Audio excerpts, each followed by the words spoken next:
I've had God sit there and tell me, Jason, I'm going to give you a new job. Got out of prison. Going to give me a job. I went to I applied everywhere. And about the 5th or 6th, 7th question, are you a felon? I got to where I was wanting to lie. Can I talk to somebody? Randy, I said, I done filled out 37, applied 37 times. This ain't 1, 2, 3 strikes, Jesus. They all don't like me. They all say no. You forgive me, but they don't forget. Jesus, I think I'm going to lie. Forgive me. No, I never did nothing. I ain't never committed no crime. Dang it, Lord. You know they ain't going to hire me. You the one making me do this, and that's why I ain't going to get this job. I erased it. And I wrote the truth. And I took it in that job. I'm going to close, I promise. And I handed it to that boss man. And he looked at that thing, Justin, and he looked at it and said, we ain't hiring right now. My brother just told me they was hiring. They got a big sign out front that says hiring. And I gave the man the piece of paper, and he looked at it and said, well, hallelujah. We ain't hiring right now, but Randy, what we gonna do, Randy? We're gonna call you after Christmas. I said, man, I don't need a job after Christmas. I need a job for Christmas. I said, why don't you just tell me you didn't want to hire me because you knew I was a felon? I said, brother, Jesus done forgive me, and I'm leaving this stupid place. And I walked out that door. I got my car, and boy, I unloaded on Jesus. Where the hell are you at? Christmas is here. My wife is depending on me. We're about to lose everything. And you got all power. I heard what you said, but I don't see it.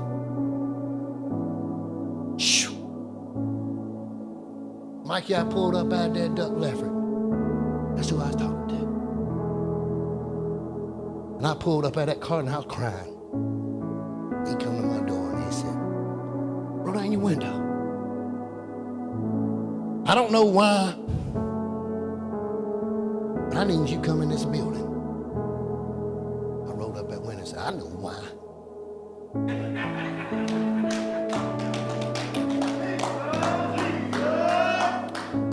The same place that wouldn't want to hire me, the man looked at me and said, I don't know.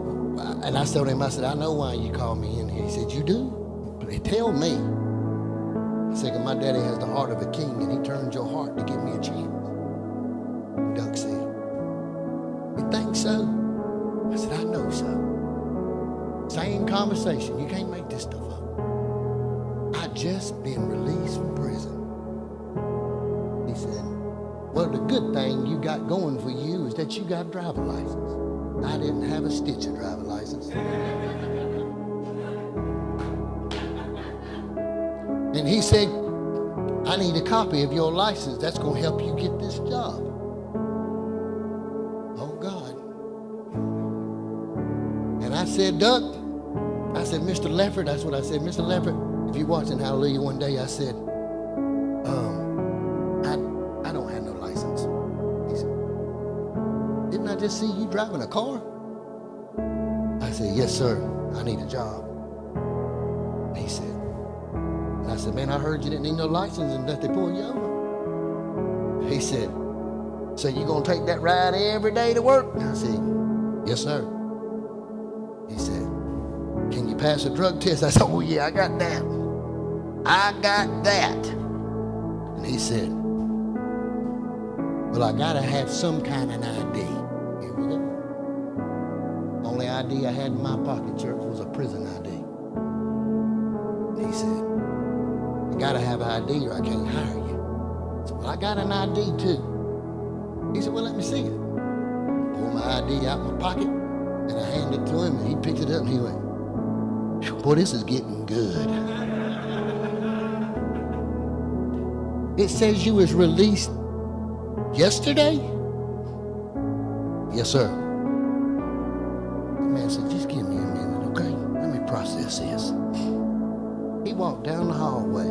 I'm telling you all this for a reason. He walked down that hallway and he came back in there and he walked in there and he said, son, you know what? I don't even care. The papers are still coming out my dadgum printer of your police report. I said, yeah, I've been in the thing at 3. I said, but I ain't that man no more, man. He said, you know what? I don't care what you did. And he reached over there to their copy machine and he threw everything in that paper, all of it in the trash. He said, what I care is what you're going to do from here on out. I stayed at that job for 10 years, church. Convicted felon that was never supposed to have no job, all those things because I heard a sound from my brother that said, come. And when I got there, it was impossible. But all things are possible with our daddy. He'll give you a promise. You listen to me. He's going to give you a promise. And understand, obstacles are going to come. There'll be times you think nobody sees you. There'll be times you think nobody likes you. There'll be times that you think that you're in this all by yourself.